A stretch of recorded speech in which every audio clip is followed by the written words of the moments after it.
Donc les filles de la photo, c'est une association encore jeune qui a un peu plus de 2 ans, créée à l'initiative de Marion Islaine, Chantal Nedjib et moi-même. Et nous avions pour idée de créer un réseau de femmes parce que nous retrouvions tellement régulièrement avec tous ces métiers représentés, toute cette transversalité, cette belle transversalité réunie à différentes occasions.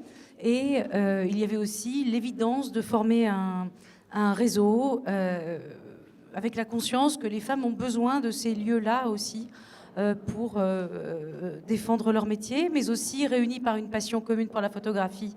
Donc le sujet est aussi de parler photographie, la défendre, parler des métiers de l'écosystème et aussi traiter de sujets qui sont ceux de notre société, qui nous percutent, comme la question du droit d'auteur, par exemple, qui est vraiment importante et qui est montée en puissance récemment en photographie. Donc on a pris une parole forte dans ce domaine avec Sabrina Ponti, qui est au CA et qui aussi s'occupe du groupe droit d'auteur au sein des filles de la photo. Nous avons aussi dans les grandes actions ouvertes, parce qu'on a vraiment des activités de réseau importantes et intenses et extrêmement agréables, joyeuses, bienveillantes.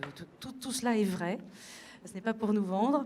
On a aussi monté un observatoire de la mixité femmes-hommes dans l'écosystème de la photographie pour observer aussi bien la place des femmes au sein de nos métiers, mais aussi les parcours de vie des photographes, femmes et hommes, et pour comprendre aussi les freins qu'il pouvait y avoir pour les femmes photographes, car ils sont réels, et ensuite mener des actions pour essayer d'y répondre. Alors cet observatoire est soutenu par le ministère de la Culture, et sa restitution aura lieu le 5 février à 18h au Grand Amphithéâtre des Beaux-Arts. Vous êtes tous les bienvenus, prenez date. Voilà, donc ça fait partie de nos actions importantes. Il y a des tables rondes, ce n'est pas la première. Et nous continuons ainsi. Parole à Séverine Morel. Merci d'avoir pris soin d'organiser et concevoir cette table ronde.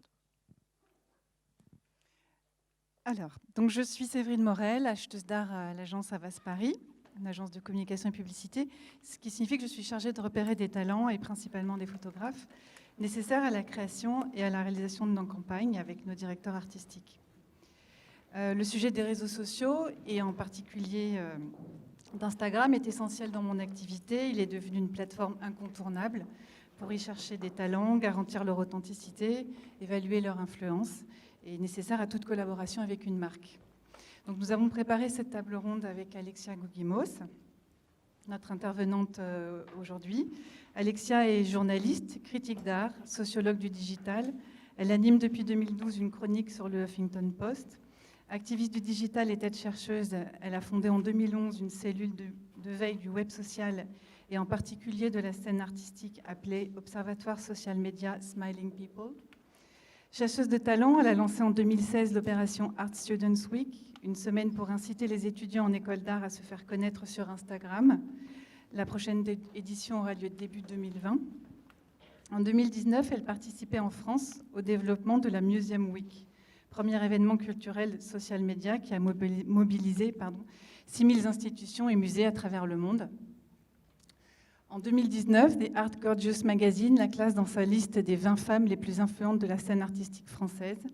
Enfin, elle a créé en 1996 le premier musée virtuel, le Musée du Sourire, qui compte aujourd'hui plus de 10 000 abonnés au compte Instagram Smile Museum. Elle est l'auteure de l'Histoire de l'art pour les nullissimes, publié en 2017, et du guide de survie digitale, les réseaux sociaux à l'usage des créateurs, publié en 2019. Voilà, je pense que rien que le CV, vous avez déjà une bonne partie du contenu de cette table ronde. Pour témoigner de notre sujet, nous avons le plaisir d'avoir comme invitée Laetitia Le Fur, photographe, qui livre son talent tant pour des expositions que pour la publicité ou pour la presse, et qui révèle et montre à voir quotidiennement ses photographies dans une galerie d'un nouveau genre, une galerie continuelle, son compte Instagram.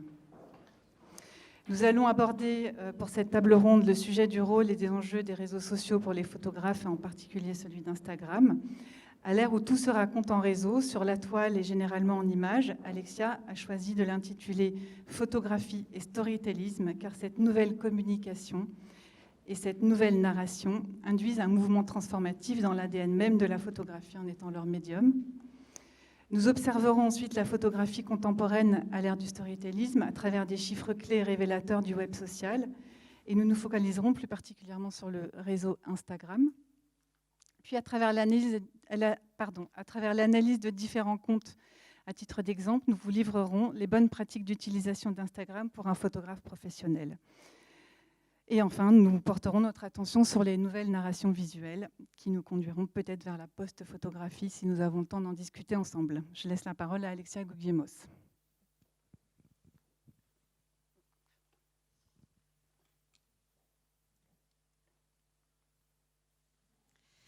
Merci Séverine Morel pour cette présentation sympathique. Bonjour à tous.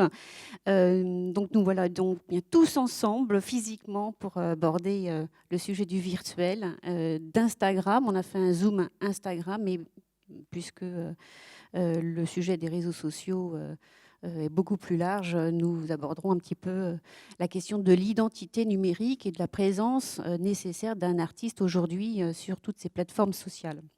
Et puis, je suis très heureuse de vous voir interviewer par ailleurs et rencontrer Laetitia Le Fur à l'occasion de cette table ronde, qui a un grand talent et son mur Instagram en témoigne.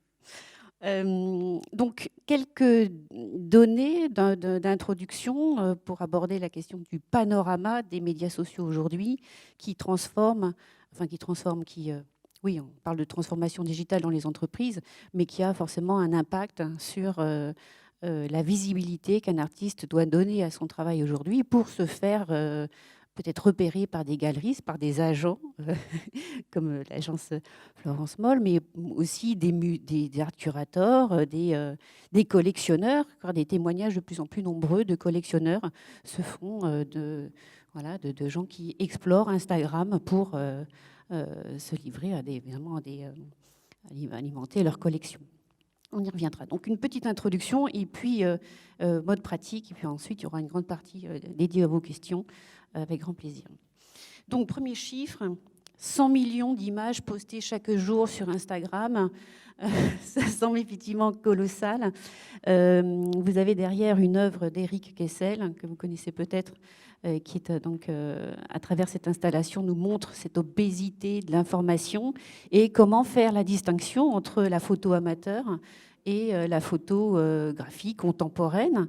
La question est sous-jacente du début jusqu'à la fin de cette intervention. Comment, pour un photographe de métier, faire valoir son talent quand on a ces quantités d'images dont on sait que c'est par l'utilisation du hashtag, dont on verra l'utilisation plus tard, mais comment émerger, comment se faire repérer, mais au-delà de ça, parce que souvent on me pose la question, comment devenir connu, comment devenir un influenceur, ce qui est la pire des questions, mais surtout donc se recentrer sur son travail et comment être au plus juste par rapport à la présentation de qui l'on est et ce que l'on veut montrer. Alors, d'où la question du storytellisme. On parle de storytelling. Donc là, qu'est-ce que c'est le storytelling? C'est apparu aux États-Unis dans les années 90 pour parler c'est adapté à des marques, hein, c'est tout simplement faire valoir un produit à travers une histoire qu'on va venir raconter pour susciter l'émotion. Car plus que jamais aujourd'hui, on est dans une société où il faut capter l'attention et susciter l'émotion. Donc, le storytellisme, tel que je l'entends, avec cette petite critique liée à la langue française, où j'entends, moi, clientélisme, sous-entendu, mais jusqu'où aller pour ne pas vendre son âme au diable dans cette mise en scène de soi-même à travers son compte Instagram. Donc, storytellisme, ça veut dire, c'est un peu une trilogie, capter l'attention par une image qui surprend, susciter le désir, ce fameux like dont on va parler, et puis engager, car dans cette grande activité du social media, le nirvana, c'est quand même le taux de l'engagement, c'est-à-dire susciter l'interaction de la personne qui va liker, qui va faire suivre, faire des commentaires, etc. Donc il y a une part d'impression, c'est le langage utilisé, hein, de visibilité et d'engagement. on parle beaucoup d'engagement. Et donc le storytellisme, c'est ça, c'est susciter l'émotion à travers faire en sorte que les œuvres, les photographies qu'on va publier sur son compte appellent au like, appellent à l'interaction.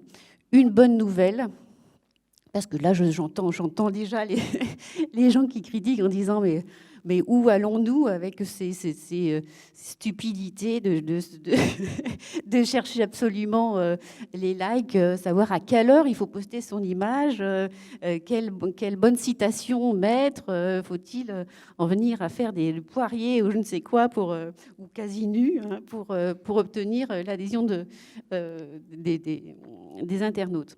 La bonne nouvelle, c'est que Facebook est en train de tester un peu, dans 7 pays en ce moment, dont l'Australie, le Brésil, l'Inde, l'absence de likes. Ouf.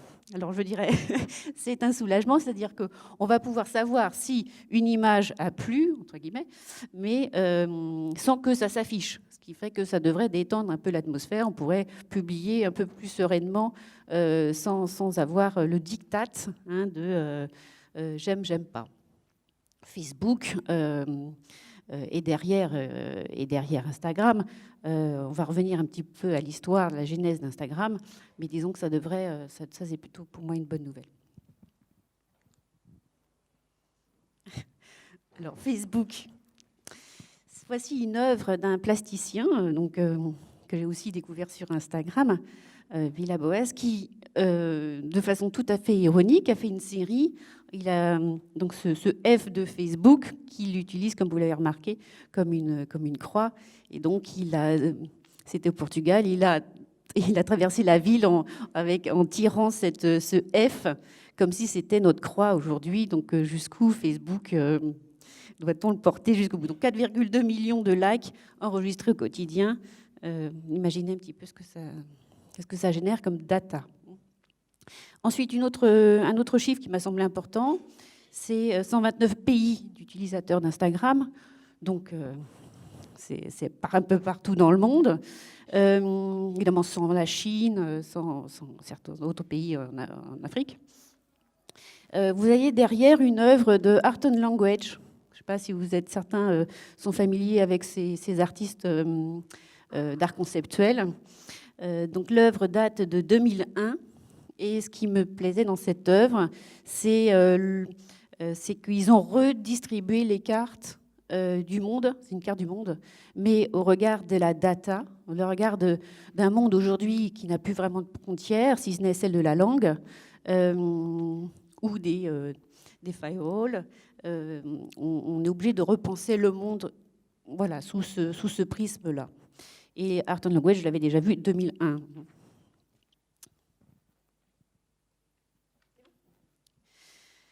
500 millions de personnes par jour utilisent les stories.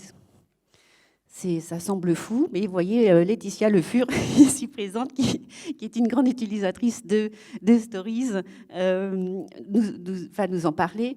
Mais c'est un vrai phénomène. Qu'est-ce que c'est que ces stories? Alors, ces stories sont des petites vidéos de quelques secondes qui sont postées sur un compte Instagram et qui constituent une frise.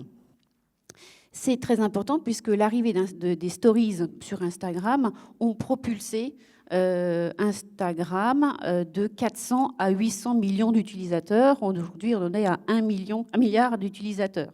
Donc, ça a été encore une des clés du succès. Stories, c'est ce terme, ça a été piqué par Mark Zuckerberg au fondateur de Snapchat. Snapchat, je vais vous faire apparaître un panorama des réseaux sociaux, mais c'est le petit fantôme jaune, pour certains qui peut-être pratiqué. Snapchat, très utilisé par les jeunes de moins de 25 ans. C'est une messagerie instantanée et ils ont eu la bonne idée d'offrir comme fonctionnalité de pouvoir faire ces stories, ces petites vidéos sur lesquelles on vient ajouter des stickers. Ces oreilles de lapin totalement saugrenues, ces masques invraisemblables qui plaisent tant. Bon, mais évidemment, il n'y a pas que ça dans les stories. Ce qui est important, c'est qu'on est dans une communication instantanée. Donc, c'est déjà le fonds de commerce d'Instagram, Insta instantané. Mais c'est une porte ouverte sur la vie des gens. C'est-à-dire, si on poste une story, c'est ce qui se passe maintenant. C'était déjà l'accroche de Twitter qui, quand ils sont lancés en 2006, disait « Mais que faites-vous en ce moment ?» Donc, on est totalement en prise avec le temps réel. Et ces stories font le succès d'Instagram, font le succès de Facebook. Et le grand concurrent de Facebook et Instagram, parce que je vous rappelle juste que Facebook a racheté Instagram en 2012, c'est Google avec YouTube. Et YouTube aussi a fait des stories, des petites vidéos comme ça, très instantanées, virales.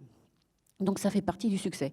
Et derrière, vous avez une œuvre assez intéressante qui est un clin d'œil au Jardin des Délices de Jérôme Bosch et qui est constitué d'émojis, qui est signé Carla Janis. Et petit clin d'œil pour vous parler des émojis. Donc ces émoticônes, ces smileys transformés en émoticônes, qui au départ, c'était l'expression d'une émotion, mais en langage informatique, ça allégeait les datas, c'était plus léger. Donc c'est les Japonais qui ont inventé les émojis. Et depuis 2014, il n'y a pas seulement le petit smiley qui rigole. Il y a l'expression de toutes les émotions. Ce qui fait que tous les marketeurs, on va dire, maintenant scrutent, étudient l'évolution de l'émotion, émotion positive ou négative, déception, enfin toute la gamme, le panel d'émotions à travers ces émojis et constitue, autour d'une conversation, peut faire émerger une cartographie des émojis pour savoir si l'émotion collective est allée dans un sens ou dans un autre. Donc ça donne des datas assez effrayantes.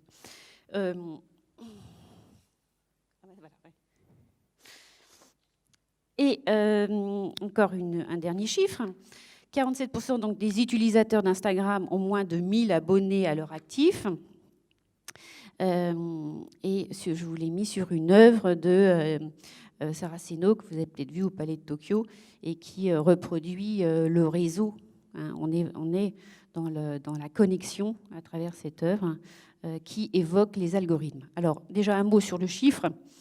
Donc la majorité sur des comptes de 1000 abonnés, car c'est quand même difficile d'atteindre les 10 000 abonnés. Et on va aborder la question des influenceurs, des micro-influenceurs. Et pour un photographe, est-ce que ça a du sens est-ce qu'un bon photographe est un photographe qui a plus de 10 000, plus de 20 000, plus de 100 000, ce qui est totalement absurde.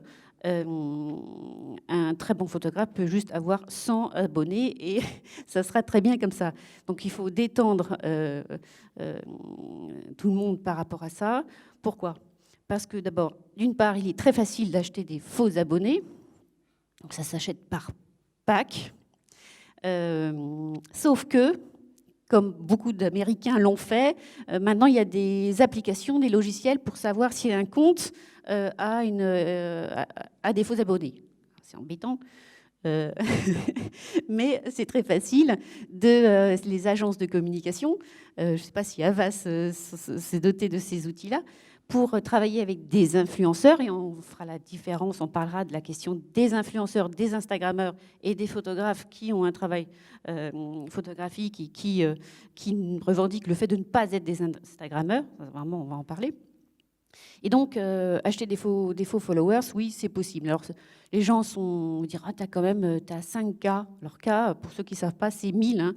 T'as 5K, 10K, 100K, etc. Mais il faut aussi savoir comment ça fonctionne. On va voir tout à l'heure les bonnes pratiques, comment gagner des abonnés, mais ce n'est vraiment pas l'objectif. On est en 2019. Donc Instagram est apparu en 2010, racheté en 2012 par Facebook. Et aujourd'hui, on est dans une phase de maturité où on n'en est plus à chercher des milliers et des milliers d'abonnés. On va chercher quelqu'un qui a su développer une communauté, donc de gens qui ont une affinité qui aiment le travail photographique, qui le suivent, qui le like par, pas toutes les images non plus, mais parce que qui manifestent sa présence. Donc on crée un réseau d'intérêt, un réseau de fans qui se fait assez naturellement. Et il est très très facile en fait d'identifier cette communauté autour d'un compte. C'est pas la peine d'aller donc chercher des milliers et des milliers. Mais cela dit, Instagram a cette chose très très particulière qu'il y a une sorte de médiagénie, il y a des astuces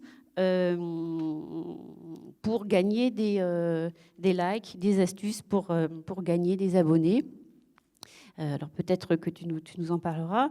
Et par exemple, le compte de Vutea Rakam, qui est donc un autre photographe français, comment on la pourrait appeler Instagram, merci. Premier Instagrammeur français qui fait des cartes, une sorte de carte postale de Paris. Il a 1,2 million d'abonnés, mais il faut savoir que derrière, il a été identifié par Instagram France comme Instagrammeur parisien, l'a largement boosté pour qu'il ait autant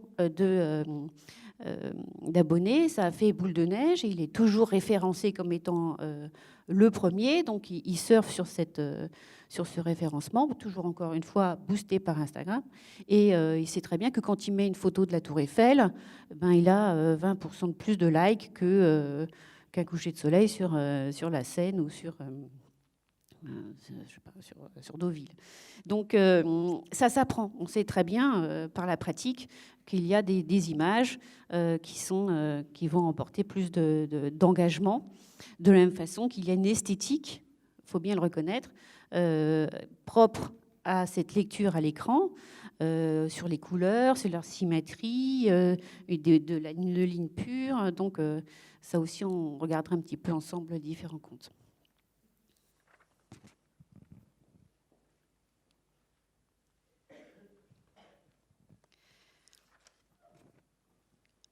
Alors, oui, bon, petit guide qui aborde l'ensemble des réseaux sociaux qui nous intéressent. Alors là, j'en ai fait une sélection de 3 pour ne pas vous affoler. Mais en fait, il y aurait à ajouter Pinterest.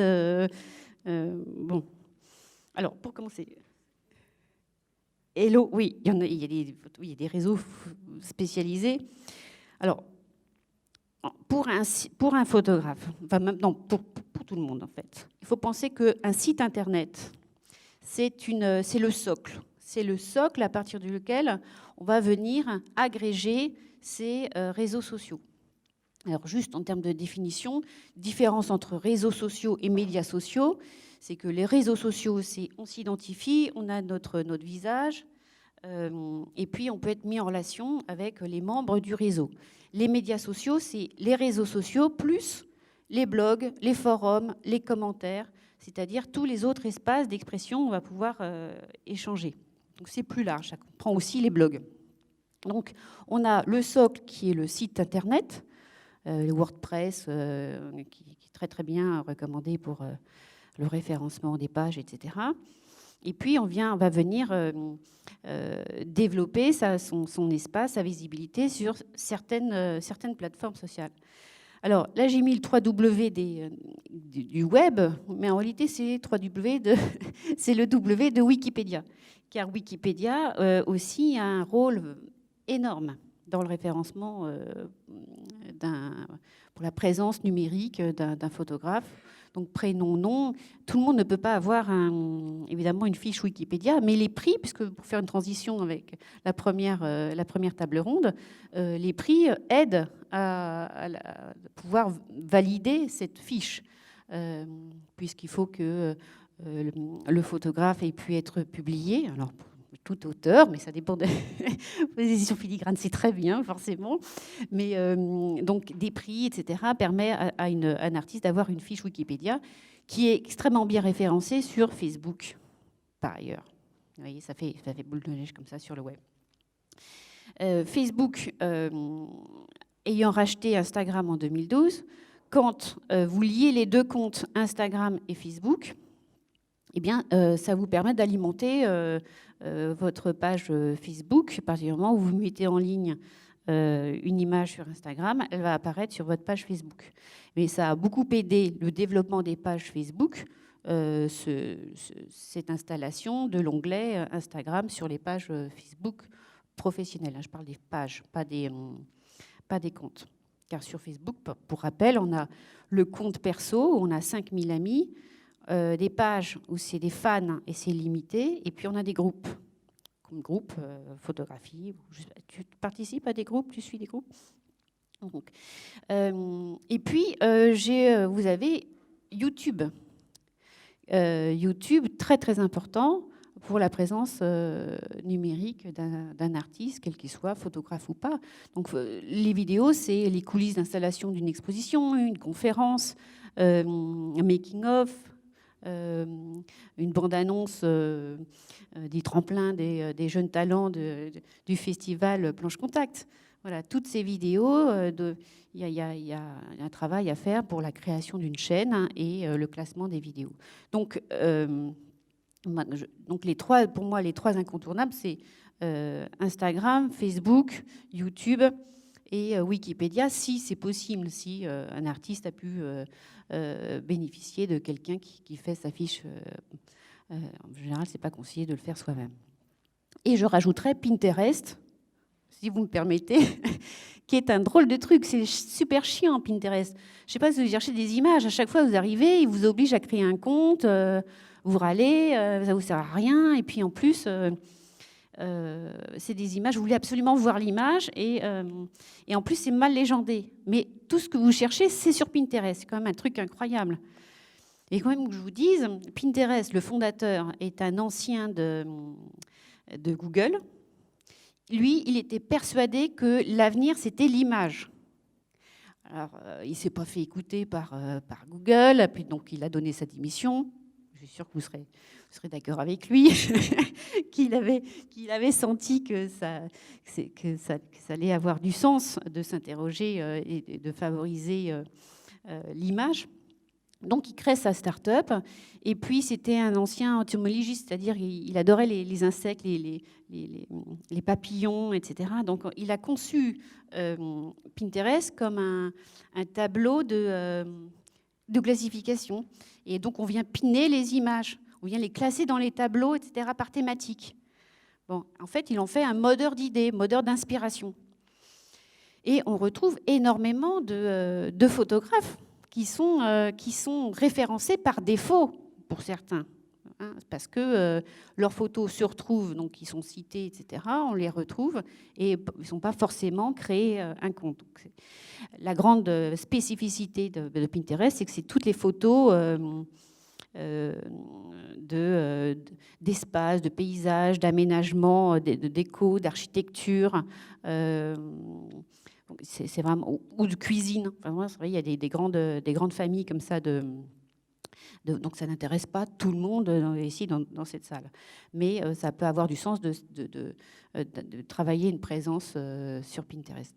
Donc voilà un petit peu pour un panorama rapide des réseaux sociaux sur lesquels être présent, sachant qu'il faut absolument créer des passerelles entre chacune des plateformes sociales. Alors, l'évolution d'Instagram, elle est rapide. Il faut vraiment être en veille permanente pour savoir comment ce qu'ils ont derrière. Mais les fondateurs d'Instagram ont donné leur démission au début d'année. Et la raison de cela, c'est que Instagram racheté par Facebook, bon, ils n'ont pas arrêté de reprendre des fonctionnalités de Vine, de Periscope, de Snapchat, etc. Et aujourd'hui, il y a un algorithme, l'algorithme de Facebook et d'Instagram qui se ressemble de plus en plus, à savoir, pour être visible sur Instagram, il va falloir de plus en plus sponsoriser les publications. Donc, ça veut dire budget. Pourquoi ? Parce que tout ça, ce sont ces plateformes sociales, ce ne sont que des machines à faire du cash. Et donc, en restreignant la visibilité des publications, eh bien, ça oblige les gens à payer pour le rendre visible aux gens qui vous suivent déjà. Il n'y a que 6% des publications sur Facebook qui sont vues des gens qui vous suivent déjà. Et pour les rendre visibles à 100%, eh bien, il faut payer, il faut booster votre publication. Et sur Instagram, ça va être pareil. Donc, je sais pas, une entreprise, voilà, pour rendre visible un groupe de personnes, mais il va falloir détourner l'algorithme. Comment fonctionne l'algorithme d'Instagram ? Vos premières images, en fait, vont s'afficher auprès de ceux qui vous suivent et qui vous likent le plus. Voilà. Et en fonction de la façon que les gens, de leur taux d'engagement, leur réaction par rapport à vos images, l'algorithme va le montrer à d'autres, et de plus en plus à d'autres. Mais donc, il y a un phénomène comme ça de boule de neige, mais pour le rendre visible, globalement, il faut quand même sponsoriser. Donc, vous voyez passer des posts où il y a marqué « post sponsorisé ». Alors ça craint quand il y a un photographe, un artiste qui met post sponsorisé pour une heure, disons le pauvre, waouh, il en est là, quoi. C'est vraiment pas recommandé. Sauf si c'est l'éditeur qui décide de prendre en charge la campagne de visibilité sur la fabrication d'un livre, ou un site, ou un festival. Donc là, ça peut être justifié. Et même compris, puisqu'on sait très bien que pour rendre visible quand même son poste, eh ben, il faut payer. Ça, c'est vraiment difficile. Et donc, les budgets publicitaires n'arrêtent pas d'augmenter. Il faut pouvoir se consacrer. Ça, c'est compliqué parce que les entreprises comprennent pas qu'il faut payer. Mais surtout les institutions publiques françaises qui vont dire « Mais oui, on va payer à une boîte américaine. Ah oui, c'est possible, ça ? Autant d'argent ? Oui, ils veulent tout ? Ouais, oui. » Voilà, ça c'est compliqué. Alors, vous savez, vous avez entendu Mark Zuckerberg qui avait été convoqué par Trump. Et Trump avait dit, bon, maintenant, ça va bien, tu vas lâcher Instagram et WhatsApp. Et puis il lui a dit, mais non, pas du tout, il n'y a pas de monopole.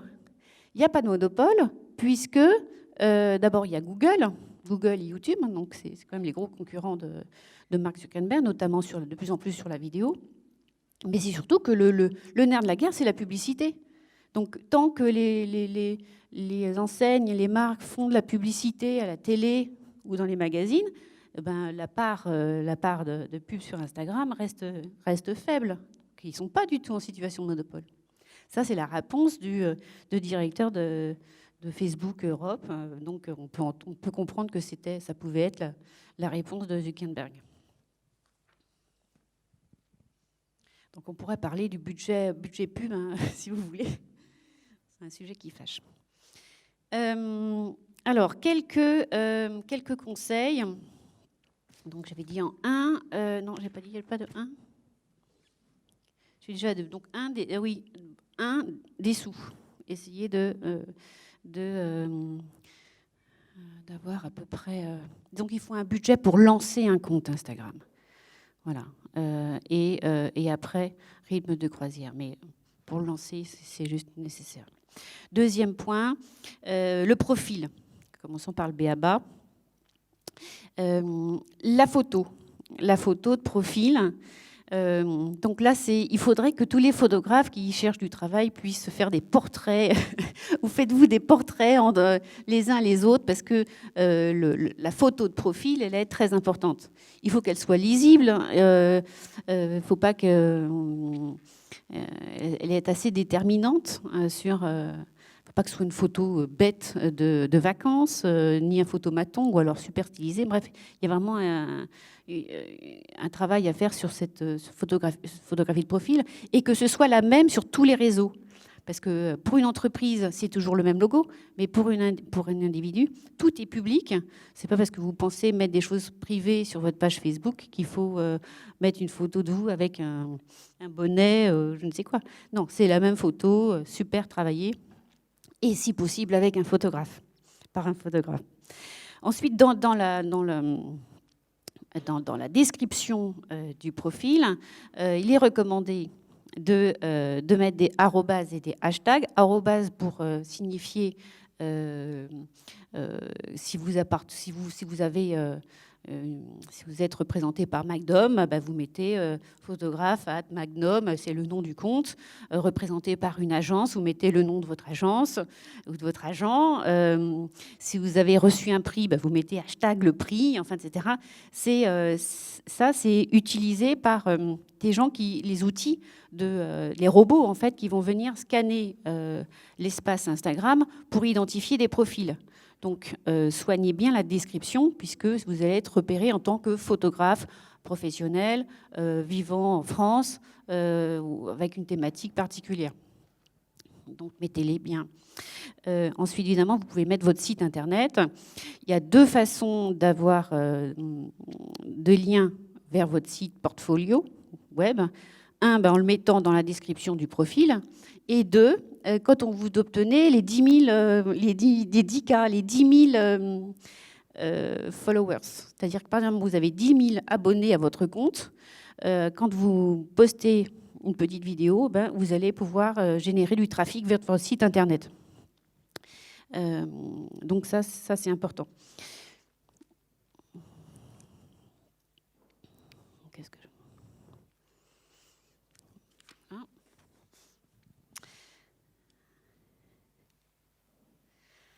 Alors, troisième, on arrive sur ton compte, Laetitia, tu peux peut-être en parler, mais donc des exemples de murs, car quand vous avez donc un compte Instagram, vous avez on appelle les stories et puis les murs. Et on est très attentif aux murs. C'est-à-dire qu'il faut qu'ils soient harmonieux. Donc, il y a des différentes façons de publier des images. C'est là où on peut parler de storytellisme aussi, puisqu'on peut raconter à partir des vignettes, puisqu'on est sur un rythme 1, 2, 3 ou jusqu'à 9. On peut jouer sur la verticalité, représenter quelque chose qui tombe, par exemple. On peut jouer sur les blancs, sur les marges. Donc, il y a 3 moyens de poster des choses. Il y a une image, un album, c'est-à-dire plusieurs images, et une vidéo. Alors là, j'aimerais bien entendre Laetitia sur sa pratique. Oui. Je ne sais pas si vous m'entendez. Plus près comme ça. Vous m'entendez? Non. Oui, bonjour. Je ne sais pas si je vais être très pertinente sur le sujet, parce que je fais ça de façon très, très intuitive. Ce que je peux dire sur mon compte, c'est... voilà, la pratique, je l'ai apprise au fur et à mesure que je la mettais en œuvre. Donc, je poste des photos que je réalise quasi quotidiennement. Enfin, je ne poste pas quotidiennement, mais je réalise des photos quotidiennement de mon travail personnel. Je montre très peu mon travail de commande. J'estime que ça, c'est aux gens d'aller voir sur mon site, qui est en lien sur ma page d'accueil. Et voilà, je sais pas. Je peux répondre à des questions. Je suis pas une très bonne élève par rapport à tout ce que tu as dit. Mais... Oui, alors parfois je fais des carousels, j'appelle ça des carousels. Surtout quand il s'agit de travaux de commande, quand exceptionnellement je montre. Ça m'est arrivé là dernièrement, mais voilà, je fais des choses très simples. J'utilise des hashtags très simples aussi. Donc, alors moi, contrairement à ce que tu disais, j'ai pas payé. Enfin, j'ai jamais acheté de publicité. Les followers que j'ai acquis, je pense que c'est surtout parce que des magazines m'ont comment on dit, cité. Voilà, donc les gens se sont abonnés. Quoi d'autre? Je ne sais pas.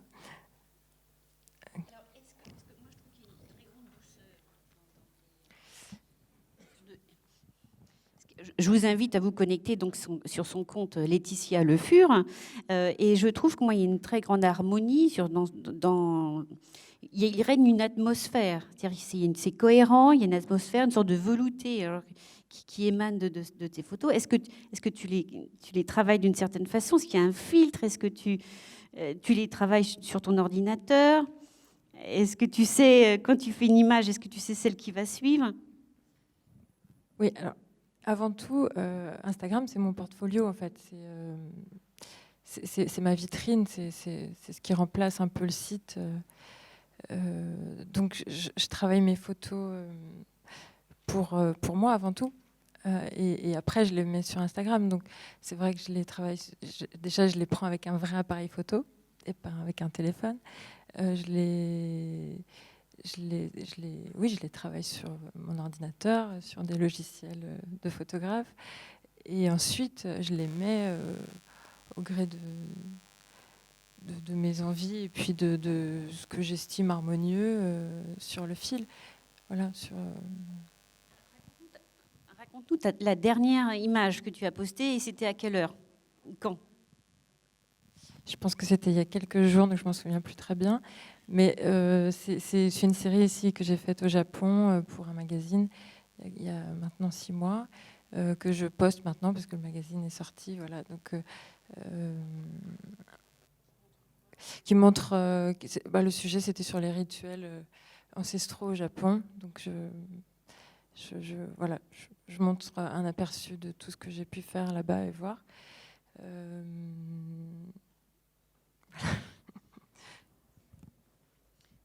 Et est-ce que tu suis, est-ce que tu commentes des murs d'autres personnes?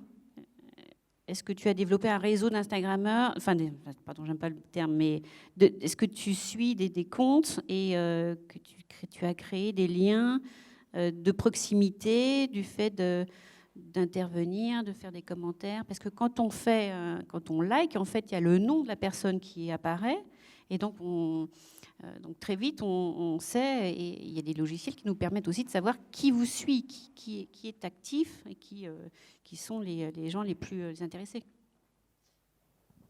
Oui, alors moi je suis pas très bonne dans cette stratégie, j'utilise pas ces logiciels, etc. Et je commande que mes amis. Ou alors, en effet, j'ai été contactée par différents commentaires par des gens que je connais absolument pas. Qui m'écrivent d'ailleurs régulièrement, voire quotidiennement. Je reçois beaucoup de courriers. Et ça, d'ailleurs, tu parles de proximité. Enfin, c'est assez étonnant, en fait, proximité que s'imaginent les gens qui me contactent, qui me tutoient et qui me parlent comme si on avait été à l'école ensemble et qui me posent tout un tas de questions sur ma pratique, etc., auxquelles je réponds parfois, mais pas toujours. Et oui, donc les commentaires, j'en fais quand c'est opportun d'en faire, mais je me force pas. Je sais que c'est une stratégie connue, oui. Oui, c'est une stratégie parce que quand vous likez, bon, le nom apparaît, mais évidemment quand on commente, le nom apparaît beaucoup plus durablement. Bon, c'est affreux, mais ça fait partie des astuces. Bon, alors, je continue. Donc oui, dans les recommandations, postez régulièrement. Alors attendez, je relis parce que qu'on était s'adapter au mode d'affichage et être créatif avec les formats. C'est vrai que donc on était sur un format carré, mais maintenant une image peut s'afficher en format réel, mais ça va se recentrer sur le carré. Je n'ai pas parlé de ce que Instagram a lancé il y a 1 an et demi, qui est l'application IGTV. IGTV, c'est pour Instagram TV, et qui donc s'affiche, un onglet qui s'affiche au centre du compte, pour ceux qui ont intégré IGTV, et c'est la possibilité de publier des vidéos entre 10 minutes et 1 heure. Et quand ils ont lancé IGTV, c'était des formats verticaux, comme pour les stories, et maintenant on peut mettre horizontaux. Voilà, dans une stratégie de contrer systématiquement Google et YouTube. Donc IGTV, c'est vraiment une chaîne télé. Vous pouvez mettre des reportages, des conférences sur les réseaux sociaux entiers d'1 heure sur IGTV. Et donc, soyez attentifs, vous pouvez regarder. Moi, j'aime bien montrer la chaîne BBC News qui, tous les jours, publie leurs vidéos qui passent sur l'antenne.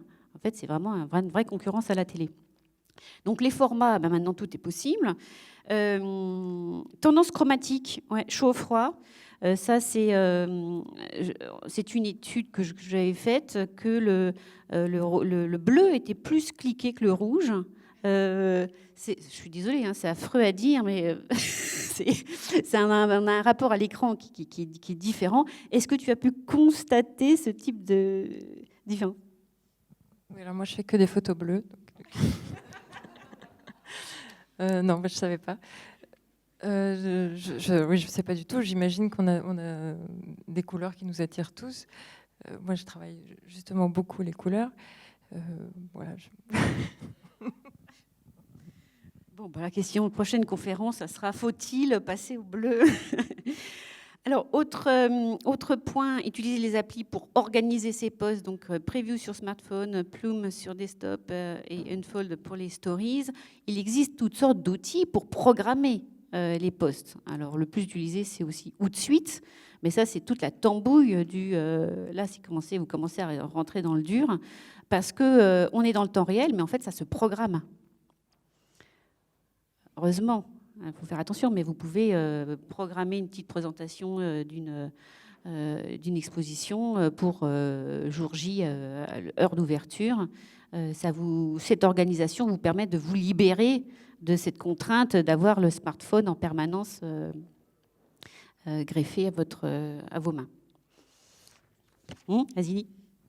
Ce qu'il faut dire quand même, c'est que ça prend énormément de temps. Moi, je n'utilise pas ces logiciels, mais c'est très chronophage. Voilà. Donc moi, c'est pour ça que je publie de moins en moins et que je garde de plus en plus mes photos pour moi uniquement, parce que j'ai plus le temps. Voilà. Est-ce que quand tu te lèves le matin, tu regardes les murs Instagram? Après le petit déjeuner. Ouais. Bon, bah, il y a encore du boulot pour décrocher. Donc ça, c'est les stories. Quelque chose sur les stories que tu voudrais ajouter?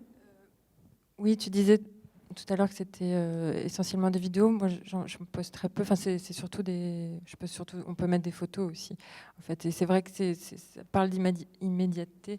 Ce qu'on est en train de, c'est vraiment un peu pour parler de soi. Moi, j'essaie de le faire le moins possible et que ce soit uniquement professionnel. C'est-à-dire que je suis pas en train de dire je suis en vacances avec mes enfants.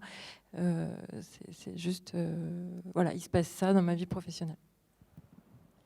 Ça semble un b.a.-ba, mais on continue de voir des gens au bord de la piscine et pensant bien faire en montant un verre de cocktail et ils ne se rendent pas compte de l'image qu'ils donnent. Enfin.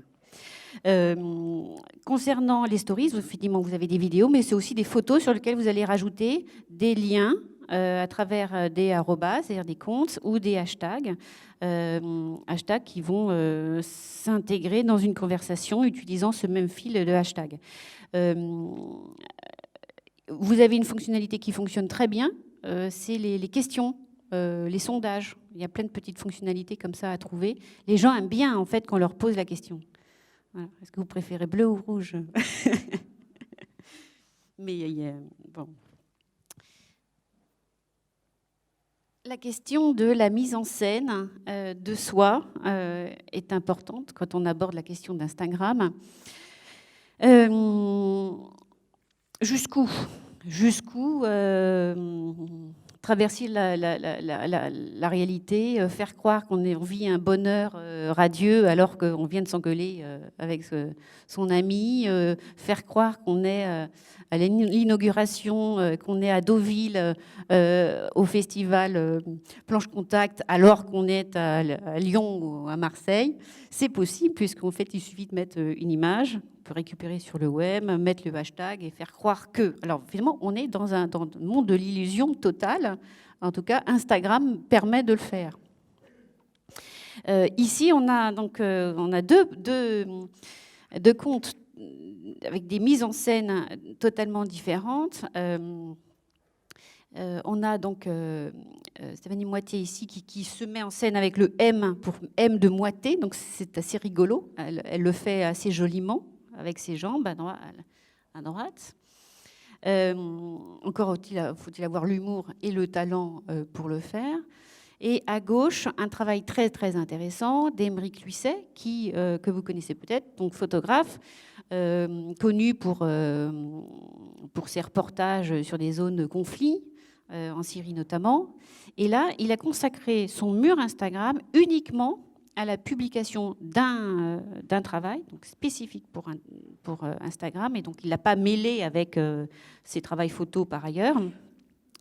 Il a mis une caméra sur un combattant syrien qu'il a filmé pendant 24 heures. Donc, ce qu'il publie, ce sont des arrêts sur image extraits de cette vidéo de 24 heures de la vie d'un combattant. Pour dire que vivre dans une zone de conflit, c'est pas forcément être sur les barricades ou sous un char, et que c'est le quotidien aussi de quelqu'un qui fume, qui regarde par la fenêtre, etc. Donc c'est très très émouvant, et je trouve que c'est une approche totalement intéressante, et vous voyez, il s'en fiche d'avoir seulement, je dirais, 1000 abonnés ou de likes, peu importe, il se réapproprie l'espace qu'est Instagram, et il le détourne pour montrer qu'on est dans un rapport au temps et à l'espace qui est différent. Et en fait, il vient distendre comme ça le temps, puisque ça va durer 4 ans. Donc, je ne sais pas s'il les a programmés, je lui conseille, mais et ça fait du bien de voir comment les artistes, c'est pas étonnant, ce sont les artistes, arrivent en fait à trouver un mode d'expression, une histoire à raconter, mais qui n'est pas de mettre en avant son ego. C'est possible. Sur Instagram, c'est possible. Alors, publié en anglais, voilà, ça c'était des stats en anglais et en français. 110 millions d'utilisateurs Instagram vivent aux États-Unis. Alors, il est évident que si on veut décrocher augmenter, même si ce n'est pas le sujet, mais c'est vrai qu'on aura un public beaucoup plus large si on écrit en anglais. Donc, anglais d'abord, français, comme le fait le compte du Musée du Louvre. C'est d'abord en français, après anglais. Mais voilà, en fait, le faire en bilingue, c'est recommandé. Tu le fais en bilingue ? Que en anglais. Voilà, et voilà, une des clés. Voilà, très bien. Et puis, concernant les hashtags, alors j'ai fait une mission au ministère de la Culture, on ne dit pas hashtag, on dit mot dièse. Alors chaque fois je suis traumatisée, je disais merde, il ne faut pas que je dise hashtag, mais voilà, le gros mot est lancé. Donc concernant les mots dièses, curieusement, donc il y a des mots dièses qui sont plus utilisés que d'autres, et vous pouvez aller jusqu'à 30 mots dièses par poste, ce qui est absurde, parce qu'on ne va jamais jusqu'à 30, mais c'est possible.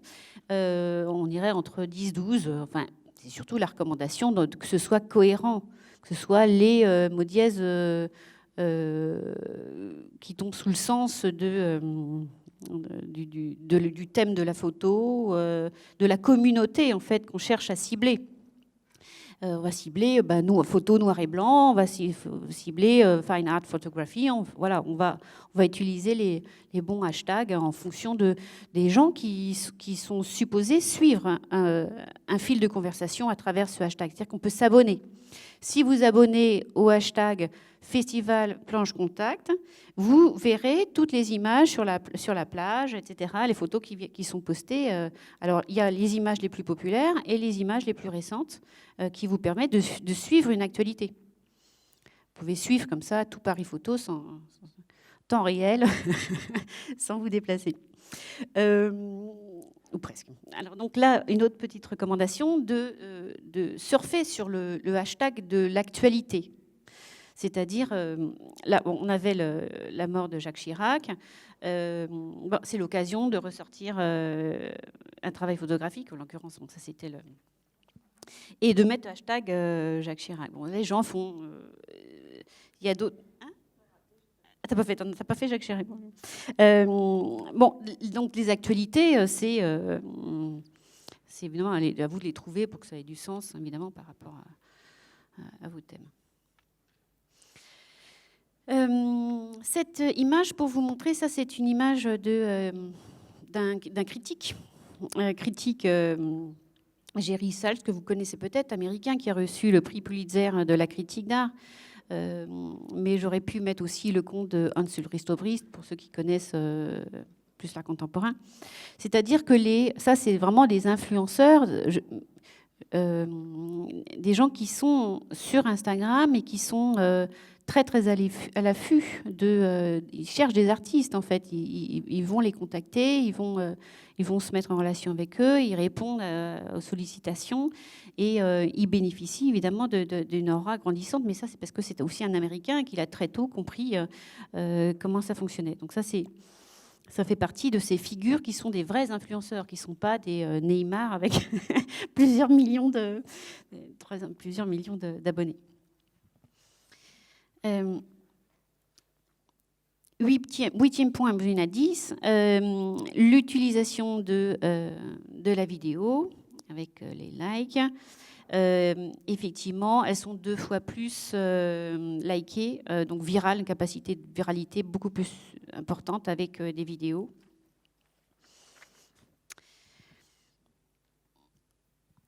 Les critiques d'art, pour dire aussi, sont à l'affût des portfolios sur Instagram. Le premier, je ne suis pas sûre qu'il y en ait 2, mais en tout cas, Fisheye, depuis plusieurs années, je dirais 4-5 ans, publie des portfolios de photographes repérés sur Instagram, avec interviews, etc. Donc c'est à droite. Hein. Ils en sont à l'heure 210, mais ça doit faire plus maintenant.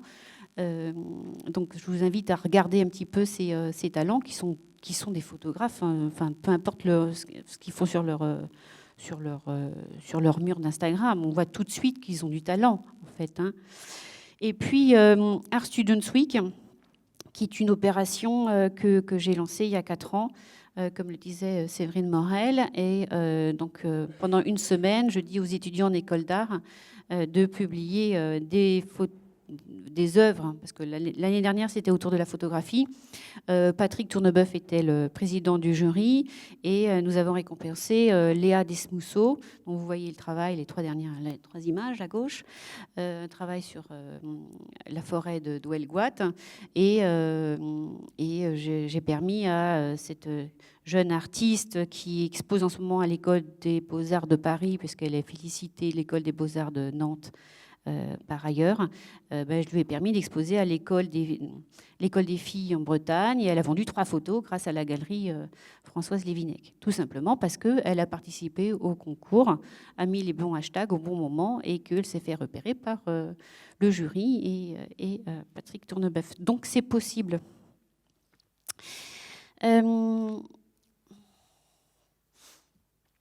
Dernière tendance sur ces bonnes pratiques, c'est pour vous rappeler que Instagram permet de créer du lien vers un site internet et que le compte Instagram soit certifié ou qu'il ait 10 000 abonnés. Certifié, ça veut dire il y a une fonctionnalité sur le compte Instagram, vous pouvez demander cette certification, c'est-à-dire le petit picto bleu qui apparaît. Parfois, vous vous demandez pourquoi. En fait, ça veut dire qu'il y a eu une demande de certification. Ça suppose que, il n'y a pas eu de faux. Tu peux me demander. Et puis, bon, ça labellise un peu et puis ça garantit une forme de compte officiel. Une fois qu'on obtient cette certification, le compte peut faciliter le lien vers le compte Internet. Ce qui est très important, et ce qui est en train de se produire là, 2019, c'est que vous allez pouvoir vendre sur Instagram. Depuis quelques mois, c'est ce qu'on appelle le social selling. Vous pouvez mettre une photo en ligne sur Instagram, la rattacher à votre compte Facebook, qui sera rattaché à une page de votre site internet, comme une page produit en fait. Et donc, c'est très utilisé par Amazon, par exemple, qui vend des livres. Vous voyez passer un post sponsorisé avec un super livre sur le guide du survie digitale ou le prix des photos. Vous voyez la couverture, vous cliquez, vous arrivez sur la boutique en ligne. En fait, c'est passé par Facebook et vous n'avez plus qu'à payer votre livre et il arrive chez vous très vite. Donc ce concept de social selling, il est en train de tout bouleverser, puisqu'en fait, très vite, c'est la stratégie de Facebook qui est de faire en sorte que Facebook et Instagram deviennent incontournables dans la vie de tous les jours et dans le marketplace. Et next step, c'est, je suis en train de parler en anglais, ça va pas, hein, c'est la monnaie. En fait, Mark Zuckerberg est en train de réfléchir à une monnaie virtuelle qui s'appelle le Libra. Et donc, il ne serait pas tout seul, donc ça ne marche pas tout comme il veut, mais c'est en cours. Donc Instagram, c'est pas simplement mettre son portfolio, ça peut être effectivement donc développer son réseau, se faire contacter par des agents, des prix, des critiques d'art, et aussi vendre directement. Il y a un photographe américain il y a 5 ans comme ça qui a dit j'en ai assez, ça fait 1 an que je vous mets plein de photos super, mais moi il faut que je paye mon loyer à la fin du mois. Et puis il a réussi à vendre, c'était pour $350 ses photos, mais c'était un coup de gueule, enfin c'est un coup de gueule historique. Mais c'est possible aujourd'hui de vendre via Instagram. Alors, pour finir,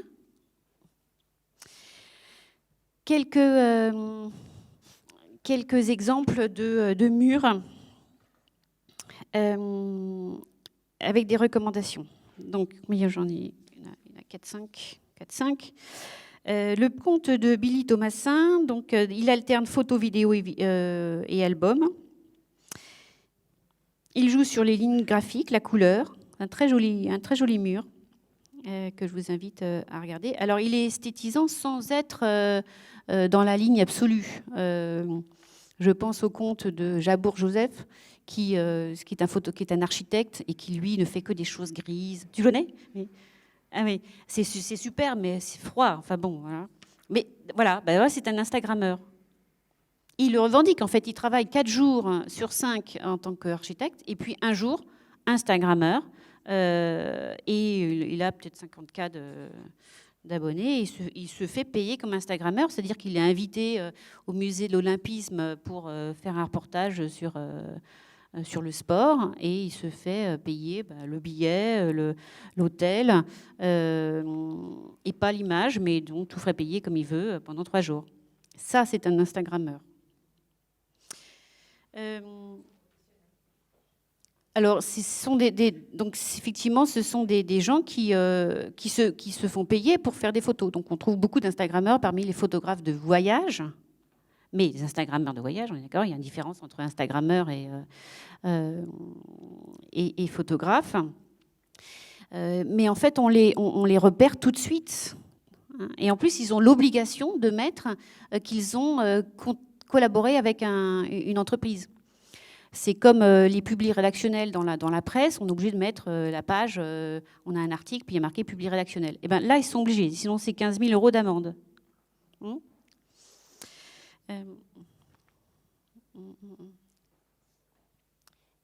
oui, je vous invite à aller voir le compte Hermès, qui est très innovant et qui permet d'afficher une image en fondu comme ça. C'est très joli, leurs différentes façons de raconter dans leurs stories, les events, donc différentes. C'est un compte des références Hermès pour moi. De jouer sur les blancs, sur la légende, là aussi tout est possible. Vous pouvez jouer sur une alternée, case, texte. Là, il s'agit d'une vidéo qui apparaît avec le texte par-dessus, et on ne voit pas que c'est une vidéo parce qu'en fait le blanc cache le petit picto.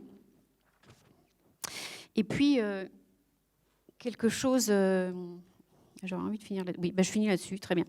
Que vous allez pouvoir voir sur le compte Paris Photo Art Fair, qui sont des stories qui sont en lien avec des podcasts. Car finalement, avec l'introduction de la vidéo à travers ces frises et IGVTV, le son gagne en importance.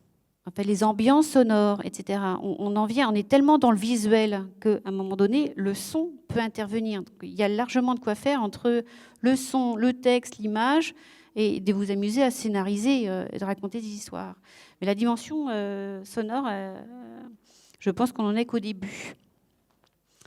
Voilà pour cette présentation courte de panorama d'Instagram. Voilà, les bons... Mais il manque le tien. Ah, ça va pas du tout. Arrobase, hein, les filles de la photo. Voilà, et donc, je ne sais pas l'heure qu'il est, mais est-ce qu'on a 10 minutes alors pour des questions? Est-ce que vous avez des questions à nous poser?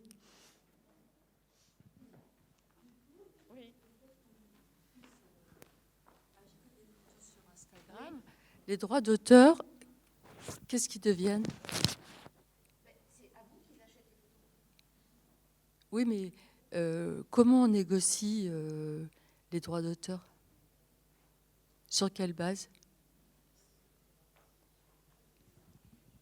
Vous êtes photographe? Non. Si vous voulez acheter une photo, vous demandez à la photographe ou le photographe combien ils vend sa photo, il vous envoie un tirage en fait. Le fait de publier, il n'y a pas de... Alors, la question est, effectivement, si c'est sur le compte Instagram, il n'y a pas besoin de payer des droits de reproduction, puisque c'est sur le compte du photographe. En revanche, vous pouvez reposter. C'est le terme consacré, repost, c'est-à-dire afficher la photo sur votre propre compte. Et là, il faut afficher l'origine de votre photo, comme si vous citez, c'est un droit de citation. Et c'est obligatoire.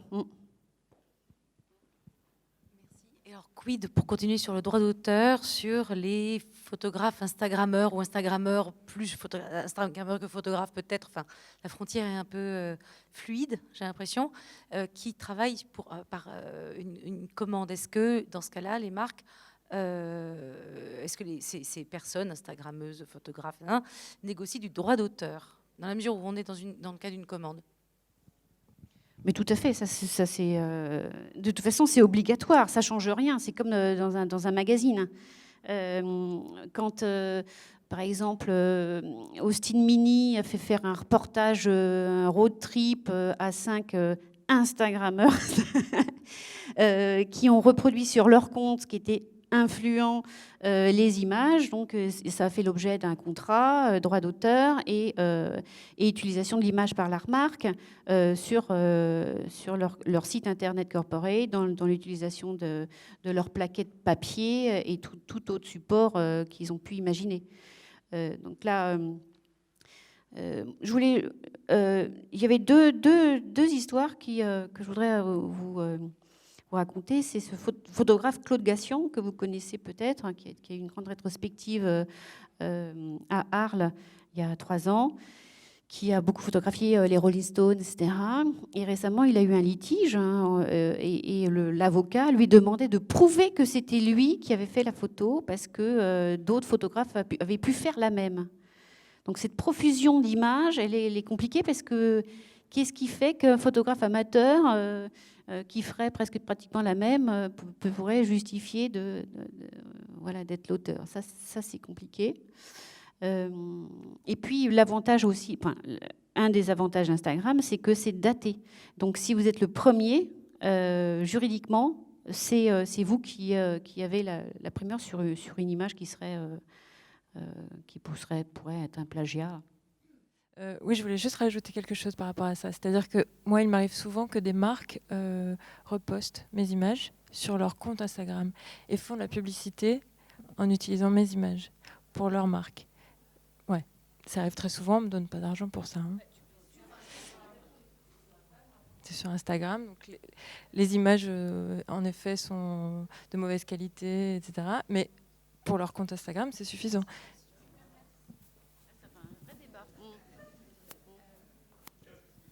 Oui, parce qu'en tant qu'agent de photographe, on est confronté énormément à ça tout le temps. Les marques, effectivement, ont compris que c'était un des vecteurs les plus importants aujourd'hui pour communiquer, même si la qualité est petite, malgré tout, c'est une influence certaine. Donc, évidemment, il y a du droit d'auteur. Évidemment, l'argument au départ, c'était Oui, mais c'est pour les réseaux sociaux, donc c'est pas grand-chose. Et en fait, l'influence sur les réseaux sociaux a tellement grandi que l'argument ne vaut plus. Les agences de mannequins, pour info, ça c'est important de le savoir, ont décidé que c'était terminé, que les droits étaient les mêmes que pour des campagnes d'achat d'espace plus importants. Donc c'est non négociable pour les droits des mannequins, qu'on fasse appel à leurs mannequins pour poser sur commande des marques. Donc c'était un premier très bon exemple. On ne pensait pas que ça arriverait par elle. Et ce qui nous permet de nous étayer, nous aussi, pour avoir il faut qu'on ait un discours commun maintenant, le même langage, qui est que ce n'est pas une influence mineure, et ce n'est pas un lieu mineur d'utilisation des photographies.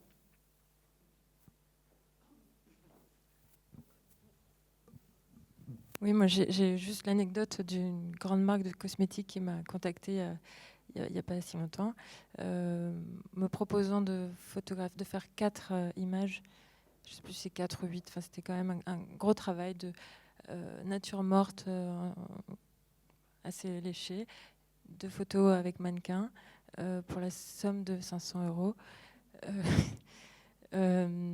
Voilà, je leur ai dit quand même que c'était mon travail et que c'était pas un passe-temps Instagram. Et après négociation, enfin, etc., ils ont fini par me proposer 2500 €. Donc, moi, j'ai l'impression de rêver en fait. Mais ils me disaient, voilà, leur argument c'était ça, c'est pour Instagram. Donc, on n'a pas d'argent, c'est pour Instagram. Moi, j'ai fini par refuser, voilà. Mais il y a beaucoup d'Instagrammeurs, en tout cas, qui acceptent. J'en connais, qui ont accepté pour cette somme, hein, pour 500 €, de faire ce travail, voilà. Ouais, ouais.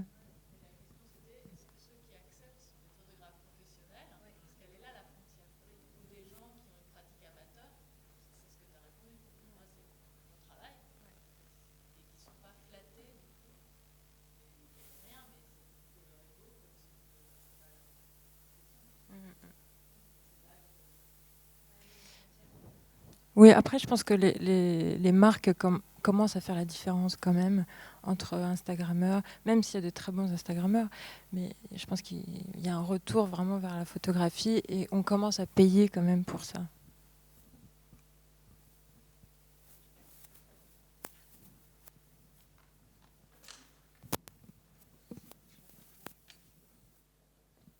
Je voulais savoir, pour Facebook, il y a les pages ou le compte privé. Donc moi, j'étais déçu par les pages parce qu'ils demandent de booster, etc. Donc j'ai laissé mes photos sur mon compte privé. Voilà, je voulais savoir ce que vous en pensiez.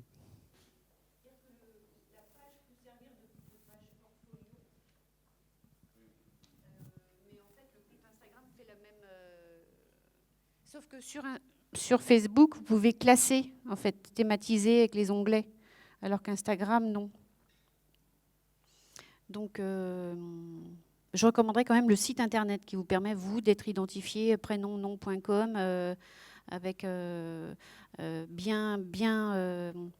avec vos séries thématiques, etc. Vraiment plutôt. On ne se passe pas d'un site internet, je ne pense pas. Donc, oui, Florence, Florence Mal, oui, tout à fait.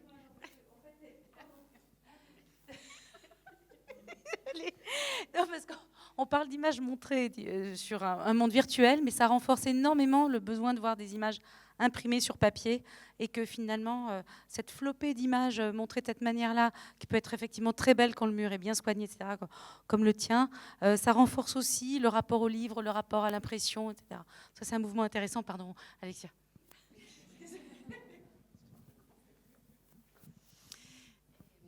Effectivement, et je disais à Patrick Le Pescon à l'heure du déjeuner qu'une étude a montré qu'on avait 25% plus d'attention sur un document print, donc un livre, qu'une lecture à l'écran qu'on vient consommer. Donc j'irais plutôt dans ton sens. C'est complémentaire, de print et digital.